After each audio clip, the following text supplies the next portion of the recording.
Drugs గంజాయి రహిత సమాజం కోసం తన వంతు ప్రయత్నం చేస్తున్నట్లు సూర్యాపేట ప్రభుత్వ ఉపాధ్యాయుడు రాచకొండ ప్రభాకర్ తెలిపారు.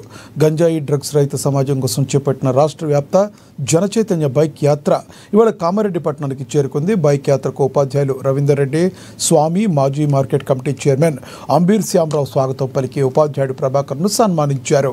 ఏఎస్పీ చైతన్య రెడ్డిని కలవడానికి ప్రయత్నించగా ఆమె అందుబాటులో లేరు. తన స్నేహితుడు విపరీతమైన ధూమపానానికి అలవాటు పడి మృతి చెందాడని, దాంతో తాను కలత చెందినట్లుగా తెలిపారు. అతనికి జరిగినట్లుగా మరొకరికి జరగకూడదని జనచైతన్య బైక్ యాత్ర ప్రారంభించినట్లుగా వివరించారు. డ్రగ్స్ నిర్మూలన కోసం పోలీసులు మాత్రమే కాకుండా ప్రతి ఒక్కరూ బాధ్యత తీసుకోవాలని కోరారు.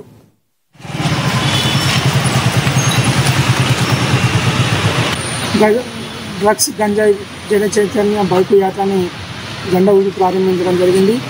ఇప్పటికి నేను మన రాష్ట్రంలో ఉన్న వివిధ జిల్లాలని సుమారు 1800 కిలోమీటర్లు చుట్టి ఈరోజు కామారెడ్డి జిల్లాకు రావడం జరిగింది. ముఖ్యంగా యువత గంజాయి డ్రగ్స్కు బానిసలై తన అమూల్యమైన జీవితాన్ని కోల్పోయి ఆ తల్లిదండ్రులకు తీరని గర్భశోకాన్ని కలిగిస్తున్నారు. అలాగే సమాజాన్ని కూడా హాని చేస్తున్నారు. నా వంతుగా నేను ప్రభుత్వ ఉపాధ్యాయుడిని నేను ఖాళీ సమయంలో సెలవు దినాల్లో సామాజిక బాధ్యతగా తీసుకొని మత్తు పదార్థాలకు, మాదక ద్రవ్యాలకు వ్యతిరేకంగా నేను ఈ దసరా సెలవుల్లో ఈ జనచైతన్య బైక్ యాత్రను ప్రారంభించడం జరిగింది. ఈరోజు మన కామారెడ్డి జిల్లా కేంద్రానికి రావడం జరిగింది. అయితే ఒకప్పుడు గంజాయి డ్రగ్స్ అనేవి మహానగరాలకు మరియు అమెరికా లాంటి దేశాలకు ఉండేవి. కానీ ఈరోజు పల్లెటూరులో కూడా డ్రగ్స్ గంజాయి వచ్చి ఈ ప్రశాంత జీవితాన్ని కోల్పోయేటట్టు చేస్తున్నాయి.